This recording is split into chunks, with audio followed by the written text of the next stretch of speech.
Bueno, ¿qué tal? Buenas tardes, buenos días. A la hora que vean el video, pues un saludo, ¿no?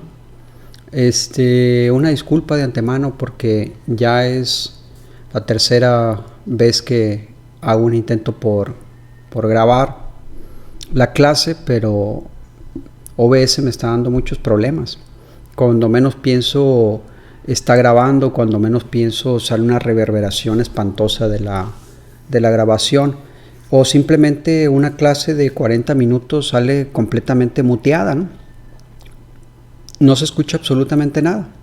Entonces es difícil, pues ahorita mismo empiezo a grabar esta clase, pero digo, eh, Ave María Purísima, ojalá que se esté grabando correctamente. No puedo estar deteniendo y haciendo la prueba para ver si, porque entonces pues nunca avanzo. Pero bueno, he saltado otra vez al ruedo a ver cómo nos va, ¿no? Ya veremos al final si esto pudo concretarse, si llegamos a buen puerto o no. Asuntos que no están en mis manos, ¿no? Definitivamente. Si alguna vez fue cierta esa frase, pues es ahora, ¿no? Estamos intentando arrancar un gran viaje en el tiempo. Es un gran viaje que pues se me ocurren pocos que sean más prolongados, más largos, una historia de larga data que tiene que ver con el idioma, el lenguaje, con las palabras, con la aparición de sonidos con sentido y con significado. El lenguaje sin duda es parte fundamental del proceso de la humanización, porque el lenguaje le permite al ser humano representarse internamente un mundo que está en el exterior por medio de los símbolos. Entonces la aparición del sistema de la lengua pues corre paralelo, ¿no?, con el proceso de humanización, aunque obviamente hubo una etapa sumamente prolongada en la historia de la humanidad que no tuvo algo parecido a un lenguaje fonético. El lenguaje que predominaba era el lenguaje de las manos, el lenguaje de las señas, que servía perfectamente bien para coordinar algunos trabajos simples, fundamentales para la sobrevivencia, pero simples desde el punto de vista de su complejidad, y le servía para desplegarse organizadamente para obtener alimentos en la caza y la recolección. Por supuesto, toda actividad pues iba acompañada de la emisión de sonidos que tenían significados muy variados, que tenían que ser interpretados en el contexto y que tenían un nivel de eficiencia y de efectividad pues muy escaso, ¿no? ¿Cuándo surge el lenguaje hablado? El lenguaje con palabras individuales, con significados en su contenido, en su interior, y que fueran efectivos desde el punto de vista de la comunicación de un mensaje. Bueno, pues nosotros tenemos que recortar mucho el tiempo de su aparición, aunque contamos esta historia con miles y miles de años, ¿no? Pero si ponemos la historia de la humanidad, el proceso de hominización, pues nos vamos a dar cuenta que hablar del lenguaje, la aparición del lenguaje fonético, pues es definitivamente una etapa más breve. No puedo decir qué tan cercana a nuestros días, pero sin duda no hablamos de 250,000 años, ni de 500,000 años, ni mucho menos, ¿no? Nosotros vamos a contar una historia de decenas de miles de años y no más. Y en el tiempo histórico de la humanidad, pues es un periodo breve. Ahora es una complejidad enorme, ¿no? Porque el lenguaje humano es una pieza clave de la integración y la articulación de centros de unidad que le van a dar cohesión a la vida social toda. Esto nace en el seno de las religiones, de las danzas y de los rituales místicos que van a darse alrededor de las fogatas cuando se busca hacer propicia una situación con la intercesión de los dioses, ¿sí? Y de las entidades mágicas trascendentes que concebía el ser humano como que intermediaban en la casa, ¿no? La hacían propicia para el ser humano si cumplía los rituales adecuados, ¿no? Y entonces, en el seno de las primeras religiones primitivas van a darse esos efectos guturales que poco a poco van a ir articulándose más y más con un significado específico en su interior. Entonces, esta explicación, si bien es cierto que es difícilmente de mayor valor que un valor teórico, pues una posición importante que nosotros encontramos en un pensador ruso que se llama Mikhail Mikhailovich Bakhtin. Él señala, curiosamente, ¿no?, algo que enternece, que la primera palabra fue la mano. Dice, porque la mano, pues, la primera que nos asiste cuando algo nos duele, nos sobamos, nos atendemos cualquier herida, cualquier dolencia, pero además es la herramienta de las herramientas. Entonces, la primera palabra fue la mano. La herramienta de las herramientas merecía ese honor. Les digo, es un postulado teórico, es un planteamiento válido desde ese punto de vista, y me parece que tiene una validez importante, ¿no? Bueno, al menos supera y con mucho una posición biologicista, individualista, que ve al lenguaje como surgiendo de las neuronas y expresándose hacia el exterior, apenas se encuentra camino, ¿no? Es una visión organicista que pone al lenguaje allí de alguna manera como en una semilla en lo profundo de nuestro entramado neurológico. Me parece que es bello, pero es inexacto, ¿no?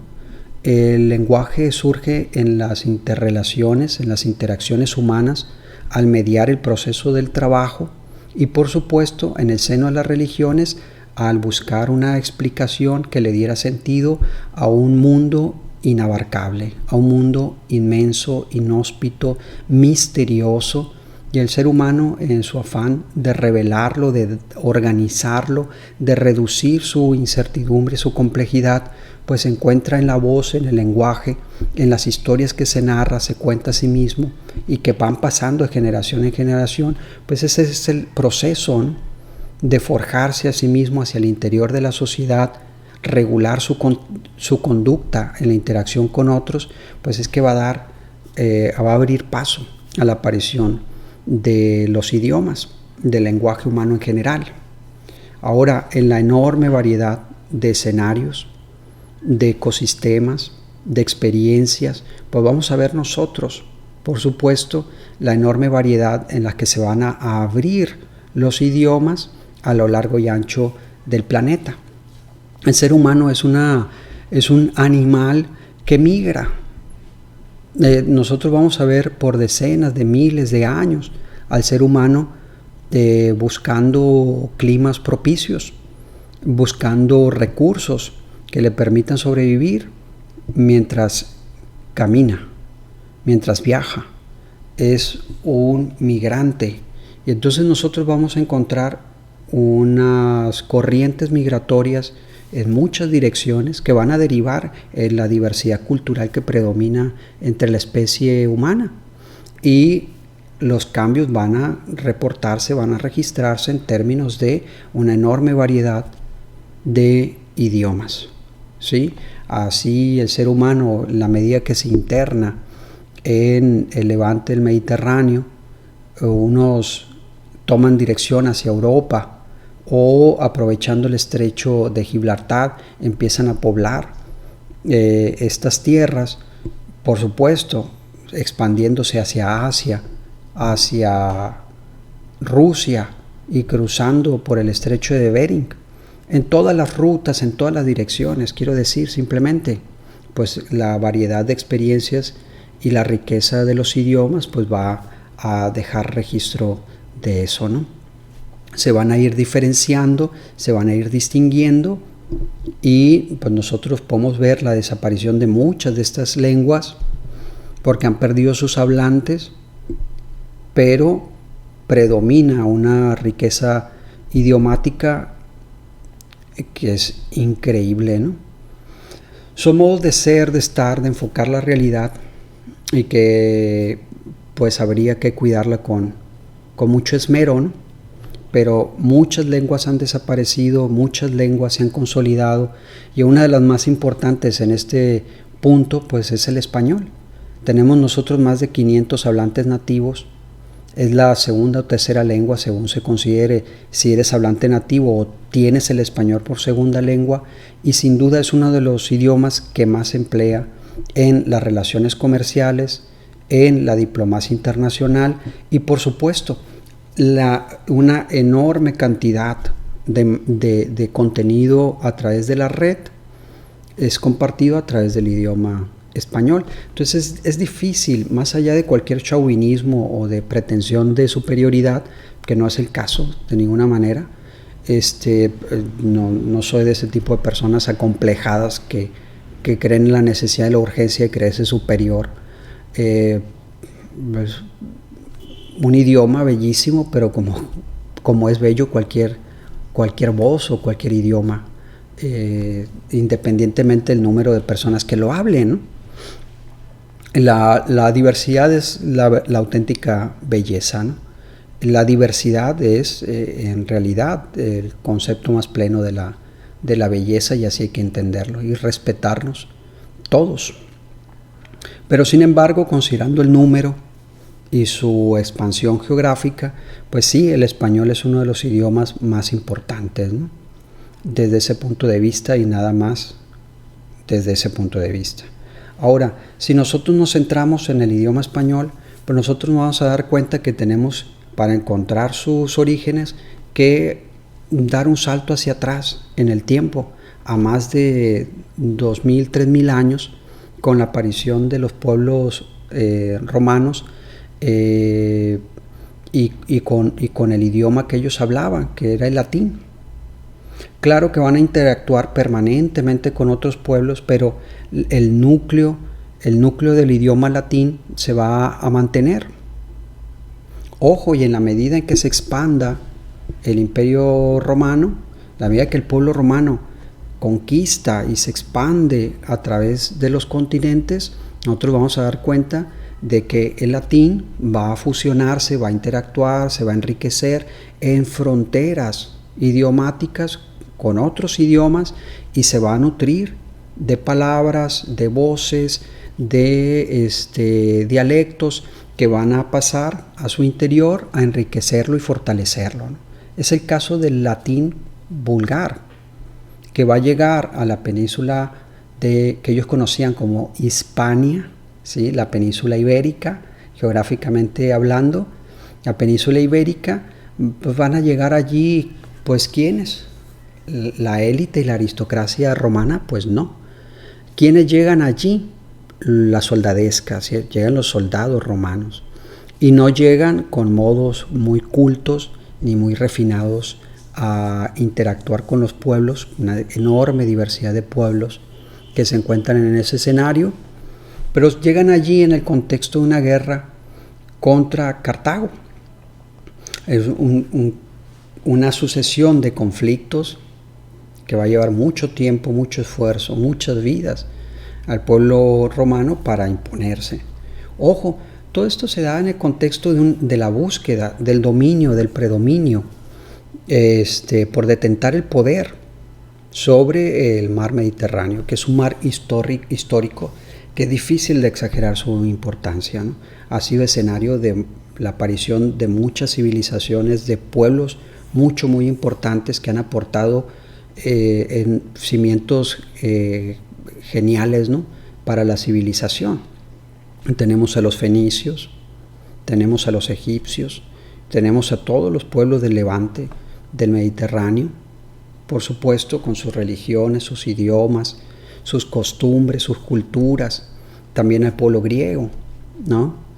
Y ojo, cuando lleguen los romanos al pináculo, al punto más alto de su poder, pues van a permanecer en la península de Hispania, en esta región que ellos conocen como Hispania, que es la península ibérica.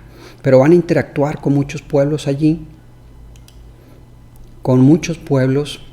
y a través del latín vulgar van a frotarse y enriquecerse en interacciones culturales muy importantes con íberos, con vascos, con tartésicos, con lusitanos, con celtas, con celtíberos, con cántabros, con fenicios y griegos. Entonces el latín vulgar se va a ir enriqueciendo hacia el interior con, como les digo, con palabras, con voces diferentes que van a ir enriqueciendo y consolidando al latín vulgar en este proceso, ¿no? La fecha que nosotros tenemos que mencionar en este caso pues son 218-219 a.C. Como les digo, esto se dio en el contexto de un conflicto muy prolongado entre el pueblo romano y el pueblo de Cartago, en lo que se conoce como guerras púnicas. Y entonces comienza la romanización de la península, que es un aspecto clave, un aspecto central. Tenemos la aparición del latín vulgar en este escenario, ¿no? Ojo, porque hay otra pieza fundamental de esta historia que tiene que ver con la aparición, la decadencia, ¿no? Con el declive del pueblo romano hacia el 476, que va a ser la fecha definitiva para la desaparición del Imperio Romano, producto de la llegada de olas continuas de pueblos invasores que migran, presionados por un pueblo guerrero letal, que eran los hunos. Los viejos enemigos de los romanos, que eran pueblos bárbaros, le llamaban los romanos, bueno, porque ellos eran los civilizados, ¿no? Por supuesto, desde su punto de vista, ellos eran muy civilizados y ellos eran fundamentales y eran el centro del universo y cuánta cosa podía ocurrir, porque es parte de la soberbia humana, cuando vas ganando y prevaleces sobre otros pueblos y los aplastas y los sometes, y entonces te crees fundamental y te crees superior. Y entonces los bárbaros pues terminaban haciendo, primero fueron despojados de sus territorios, ¿no? Sometidos por la fuerza militar y con los grandes estrategas que tuvo el Imperio Romano, y los sometían o los expulsaban. Entonces tenían que pagar tributo o simplemente migrar. En las fronteras del Imperio Romano constantemente los germanos y un semillero de pueblos pues terminaban por entrar en una simbiosis, ¿no? Una coexistencia tensa con el Imperio Romano, pero la entrada en escena de los hunos obligó a todos estos pueblos a saltar las fronteras de Roma. Muchos de ellos fueron mediatizados mediante coimas, mediante pagos, para que se sometieran y sirvieran al Imperio Romano. Y la estrategia sirvió un tiempo, pero sin embargo pues terminó siendo desbordada por la llegada de los hunos, y los pueblos bárbaros terminaron invadiendo Roma, hasta que en el 476 los vándalos tomaron por asalto la ciudad y la vandalizaron, ¿no? Ahora sí, de ahí el origen de esta palabra, vándalo, los pueblos que terminaron destruyendo Roma, ¿no? ¿Qué es lo que pasa entonces? Pues el pueblo bárbaro que termina asentándose en Hispania por siglos, al menos un par de siglos, pues fueron los pueblos visigodos, ¿no? ¿Qué es lo que pasa con los pueblos visigodos? Pues que forman un reino que es el reino de Toledo, y que sin duda van a llevar sus costumbres y van a llevar su idioma, sus creencias, el idioma, el gótico, que era el idioma de los visigodos. Sin embargo, no va a desplazar y desaparecer al latín vulgar, sino que lo van a incorporar y lo van a mantener y va a prevalecer el latín vulgar. Es una pieza clave para entender cómo posteriormente va a surgir el castellano, ¿no? Una pieza importante también en esta historia es cómo hacia el siglo VIII después de Cristo, tenemos el 711 por decir una fecha clave, pero vamos a ver la llegada de un nodo civilizatorio, de un bloque histórico de pueblos también muy importantes para esta historia que les estoy contando, y de repercusiones enormes para la historia de la humanidad, que es el surgimiento y expansión del Islam. Cuando llegan hacia el siglo VIII después de Cristo a la península ibérica, van a encontrar un reino de los visigodos dividido en fracciones, en disputa y una situación bastante decadente. Entonces los ejércitos del Islam pues miran y conquistan, ¿no? Van a encontrar poca resistencia en el sur y centro de la península ibérica, y en un proceso que es verdaderamente de relámpago van a conquistar esa región. Va a quedar al norte una resistencia importante de los visigodos, y es una pieza clave en el surgimiento de la identidad y de la historia nacional española, porque allí en el norte, en el reino de Asturias, va a surgir una resistencia que va a hacer prevalecer al latín, a sus idiomas, en una variedad y riqueza increíble, pero sobre todo le va a dar un punto de apoyo para lo que se conoce como el proceso de reconquista. Ojo, porque el latín vulgar en la región que controlaba el Islam, voy a poner algunas imágenes que nos puedan mostrar este proceso. El latín vulgar va a verse transformado en el mozárabe. Y ojo, porque también el Islam, los pueblos árabes van a hacer una aportación de riqueza incalculable al idioma que va a surgir de todo este proceso, ¿no? Miles de palabras del árabe podemos encontrar en el registro ya del castellano. Los árabes van a estar nada más y nada menos que 8 siglos en la península, hasta que, y esto nos lleva a una fecha clave también, hacia finales del siglo XV, ojo con el matrimonio de los reyes católicos. Ahí nos aparece con una familiaridad enorme Isabel la Católica, ¿sí? Pues van a ser el núcleo que le van a dar un poder enorme, una cohesión enorme a los españoles para la reconquista y concretar la reconquista con la caída en 1492 del reino nazarí de Granada. Ojo, ¿no? Porque la fecha 1492 pues nos salta a la vista con una familiaridad enorme, porque efectivamente justamente el año en que está cayendo el reino nazarí de Granada, Cristóbal Colón está en un viaje que lo va a llevar hasta un nuevo continente, el continente americano.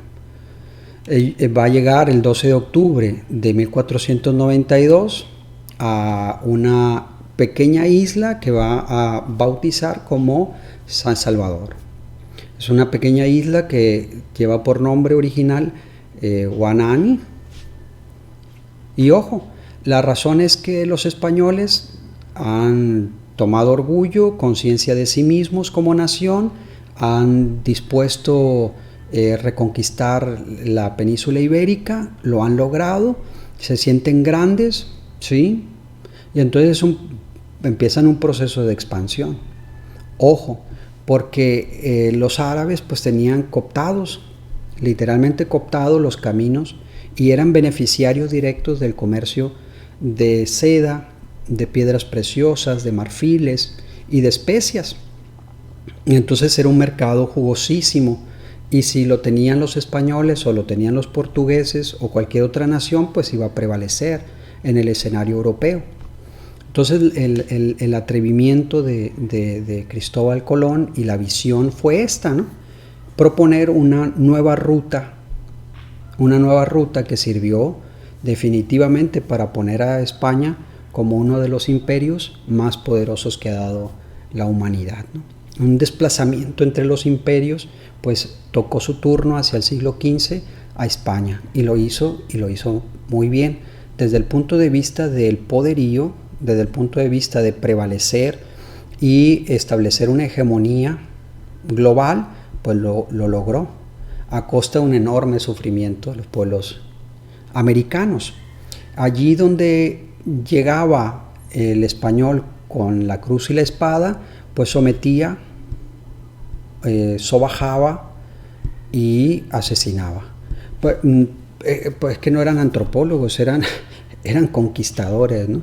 Entonces hay que entender esto en su justa dimensión y entender, pues, que cuando llegan a la isla Guananí encuentran a los aborígenes haciendo un uso descabellado del oro, cosa que no entendían los españoles porque había pepitas y chapas y cuentas de oro y lo usaban de una manera pues más bien simbólica, ¿no? Quiero decir, era signo de estatus, pero no tenía el valor como un instrumento de depósito de valor como lo era para un español que iba saliendo de la etapa medieval y que se iba inscribiendo en un nuevo periodo, ¿sí? En el que la economía mercantilista le daba un enorme valor a la moneda. Entonces los ojos se le hicieron de plato y entonces, pues como había que justificar las empresas de exploración financieramente hablando, pues había que despojar de su oro a los indígenas. Y ojo, ¿no? Porque el oro que usaban en la isla Guananí los indígenas aborígenes, los indígenas taínos, bueno, pues resulta que era un oro superficial que veían que ellos podían capturar fácilmente en las orillas de los ríos, que deslavaban las montañas, que deslavaban los cerros y traían unas pepitas, pero poco más que eso. Y es un oro que se agota fácilmente, que se agota rápidamente. Y entonces los españoles pues obligaron a los pueblos guananíes a descender a minas pues en condiciones insalubres, en condiciones de nula seguridad y pues forzados, ¿no? Forzados. Entonces la población guananí pues descendió enormemente hasta simple y llanamente pues desaparecer por los malos tratos, por los abusos, por las vejaciones y por la forma brutal en que se impuso un trabajo forzado, tanto en la minería como en las plantaciones, ¿no?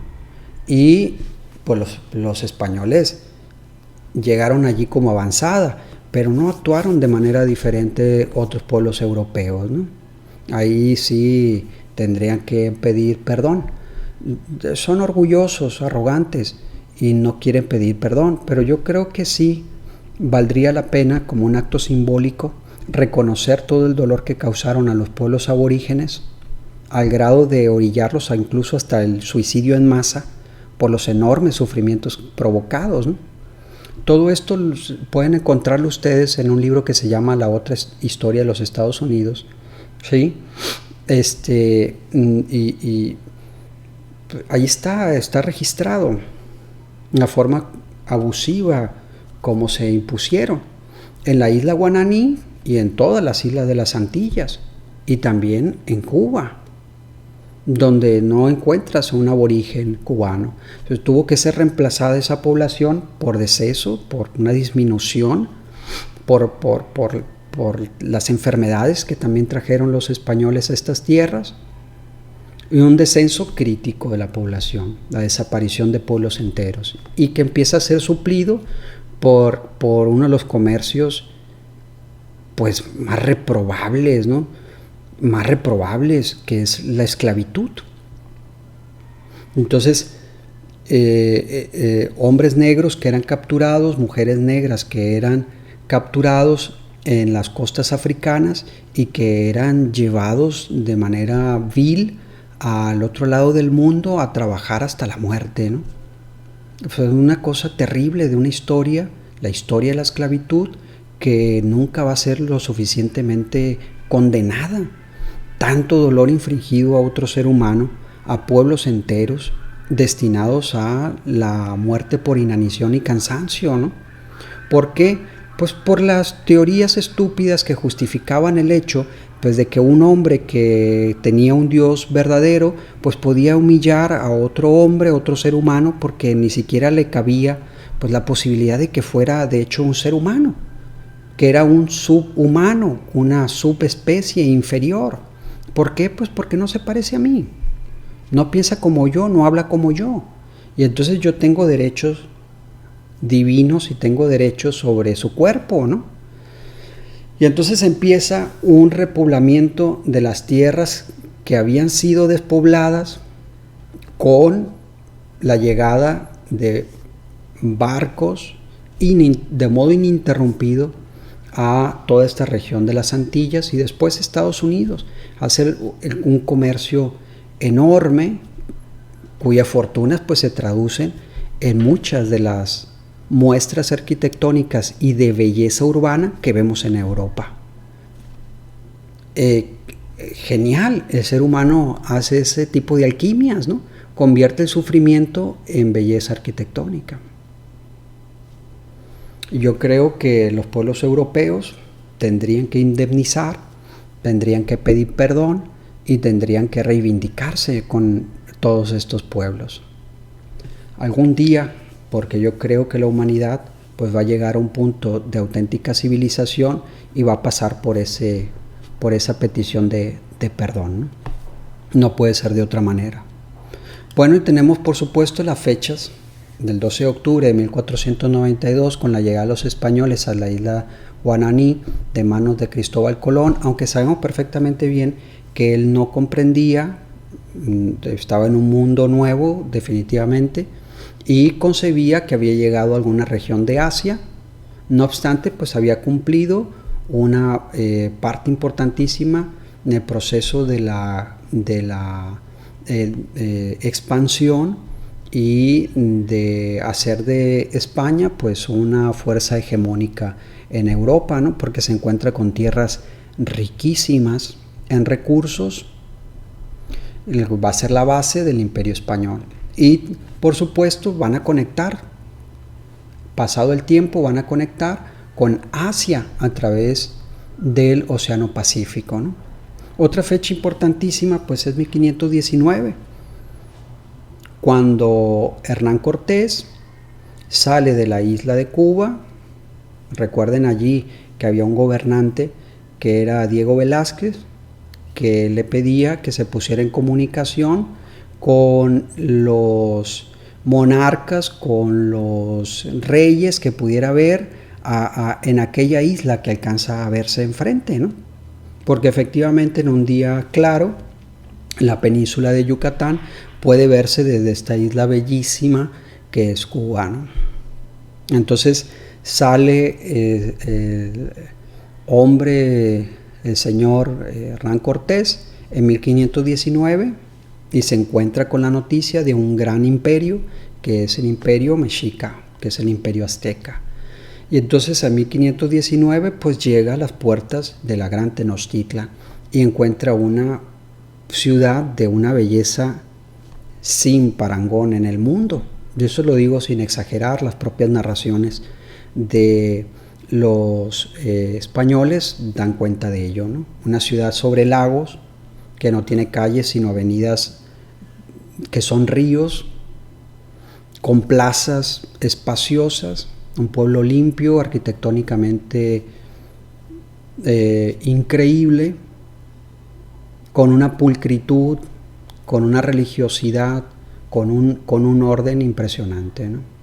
Y bueno, cosas que hacen los seres humanos, pues no tuvieron a bien más que destruirla, ¿no? No dejaron piedra sobre piedra, crearon los cimientos y las construcciones con las rocas de los templos y las pirámides. Las calzadas ¿sí? Sirvieron de base para la creación de lo que se va a conocer después como la ciudad de los palacios, que es la Ciudad de México, ¿no? Quien ha ido a la Ciudad de México pues no puede dudar de la belleza del centro histórico, es genial, pero encuentras en los cimientos, allí en flor de calle, en las esquinas de esos palacios, puedes encontrarte la cabeza de la serpiente emplumada de Quetzalcóatl. Bueno, porque efectivamente esas piedras que fueron talladas, ¿sí?, desbastadas, sirvieron de cimientos a los nuevos palacios de los españoles, pero había sido las rocas sagradas de la Gran Tenochtitlan, y estaban forjadas allí en esas piedras por los rostros y las imágenes de sus dioses, de sus símbolos sagrados, de sus calendarios, de los adornos, de los hiatus de la Gran Tenochtitlan. Bueno, pues los españoles no venían con la intención de conquistar, no venían con otra intención, y entonces pues fueron muy consecuentes con eso, ¿no? Claro que para justificar la conquista pues empezaron un doble proceso de conquista moral y de conquista militar. Entonces se sometía a los pueblos, eran derrotados una a una las grandes ciudades, y se imponía lo que se conoce como la castellanización, o sea, imponer su lengua a los pueblos, porque es una estrategia de guerra y de sometimiento. Si yo entiendo lo que hablas, preveo lo que pretendes. Puedo allanar el camino hacia tu mente y entonces puedo imponerte mis creencias. Entonces se da ese otro proceso que es el de cristianización.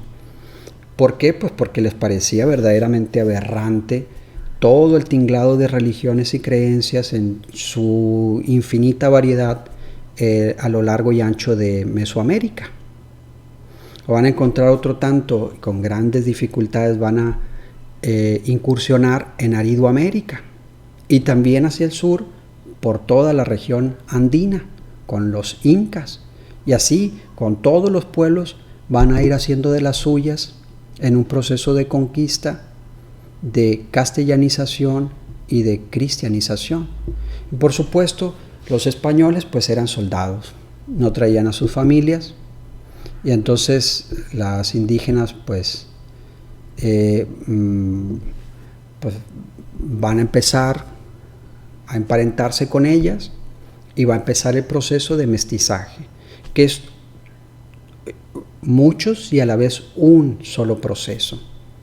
Los españoles van a ser muy capaces al momento de consolidar su presencia en los nuevos territorios por medio de todas estas variedades de tipos, pues niveles de conquista, ¿no? Conquista militar, el sometimiento de los pueblos anclados al imperio, la imposición de nuevas formas de gobierno que sin duda emulaban muchas formas de gobiernos locales, ¿sí? Y también imponiendo la lengua, imponiendo la religión, con en una mano la espada y en otra la Biblia. Y también el mestizaje, la mezcla genética de los indígenas y de los peninsulares, de los españoles, ¿no? Ojo, porque las lenguas indígenas, una variedad enorme, en México tenemos más de 50 dialectos, pues van a ir nutriendo poco a poco, dándole su color, dándole su riqueza, su diversidad, haciéndola por supuesto una lengua más viva, más rica, más variada. Que el castellano se va a fusionar con muchas voces y va a tomar en préstamo muchas palabras de los pueblos indígenas. Entonces vamos a nacer nosotros una mezcla, un mestizaje, ¿sí?, que comienza por supuesto hace más de 2000 años, con un recorrido histórico increíble, cruento, penoso, pero increíble desde el punto de vista de la evolución histórica de las culturas, pues hasta llegar a nosotros, ¿no? Una fecha clave pues es que hacia principios del siglo XIX, por efecto e influencia de ideas revolucionarias que tienen su origen en Europa y que van a encontrar una inspiración importante en la independencia de las 13 colonias que van a ser la base de los Estados Unidos de América, pues las colonias y los virreinatos españoles se van a sentir impelidos a buscar su independencia. Las ideas de la soberanía popular, de la elección, de que la legitimidad de los monarcas, de los gobernantes, pues se basa en la voluntad de los pueblos, y la independencia secas va a inspirar, va a hacer pábulo para que uno tras otro, en una verdadera caída de fichas de dominó, se vayan a independizar todos los pueblos americanos. Tenemos con fechas muy seguidas la independencia argentina, independencia de Perú, la independencia de Bolivia, de Ecuador, la Gran Colombia, figuras históricas de talla increíble, ¿no? Que van a echarse en hombros la dignidad y el orgullo de sus pueblos y van a generar esta diversidad, esta riqueza de naciones que forma este bellísimo rincón del mundo que se llama Latinoamérica, ¿no? El proceso de independencia en México pues va a ser largo, va a ser complicado, porque era la joya de la corona, ¿no? La Nueva España, pues España parecía que podía renunciar a cualquier cosa menos a México. Pero finalmente el ejército trigarante en 1821 pues va a concretar la independencia de México. España va a intentar en varias ocasiones reconquistar México, pero ya era un imperio en decadencia y no pudo lograrlo. Sus afanes de injerencia derivaban en frustración, y con la aparición de Estados Unidos como un foco ahí, como un polo imperial en todo el continente, pues va a cerrar con candado para siempre los intentos de España de reconquistar estas tierras. Ojo, porque cuando se dan las independencias, sin excepción, todas las naciones tenían al castellano por una lengua de una minoría, de una élite, y sin embargo fueron adoptadas en su condición de élite, por supuesto, pues como el español como la lengua oficial que se va a imponer a los pueblos indígenas, que sin duda pues eran mayoría. Y va a empezar la construcción y la invención, no puede ser de otro modo, de las identidades nacionales, que tiene que ser una que se tiene que imponer en todo el territorio con la presencia de instituciones de alcance nacional. Y entonces, ojo, es pieza clave, no tanto la conquista como la decisión soberana de pueblos independientes que adoptan el español como el idioma nacional. Y es ahí que con la expansión económica y demográfica de estos países independientes, pues el español adoptado como lengua oficial pues va a prevalecer. Y pues llegamos así a nuestros días.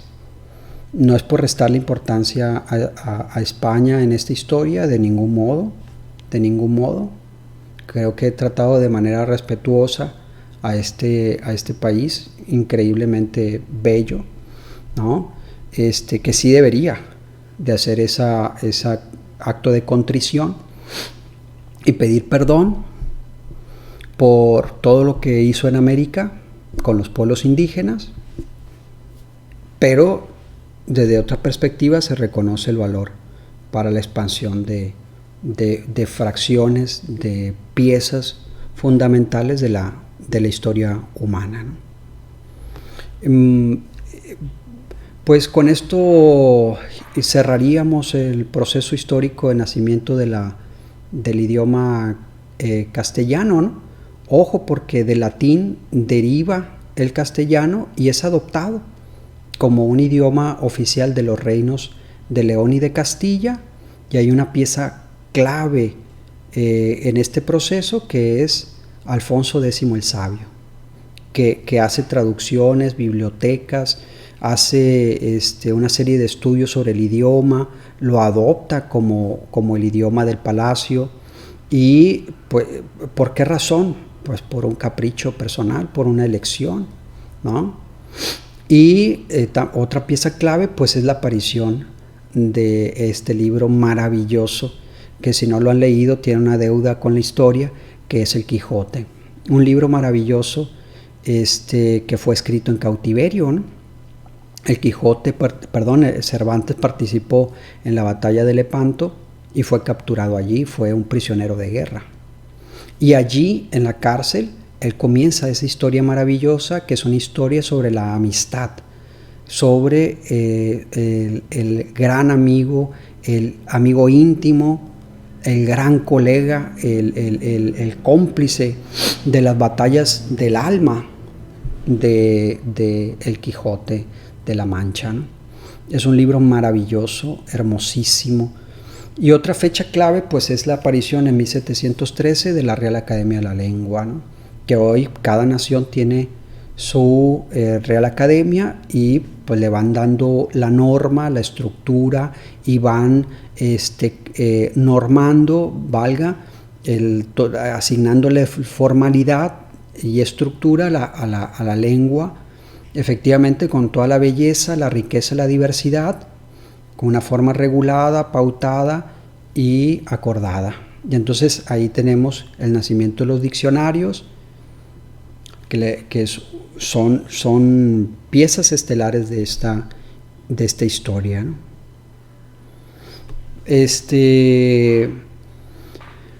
Tendría que cerrar de alguna manera. Yo recuerdo una frase que es muy hermosa, que es que vale la pena, ¿no? Yo soy ateo, pero no gano con ello el derecho a ser tonto, y reconozco la belleza allí donde la encuentro. Entonces recuerdo una frase que quiero decirla para concluir, y dicen que el idioma español es el idioma con el que se habla con Dios. Me parece unas palabras muy, muy hermosas. Las pongo allí para finalizar este recorrido. Me restaría mandarles un abrazo, agradecer su atención y pedirles, ¿no?, como siempre, que se cuiden mucho. Hasta la próxima.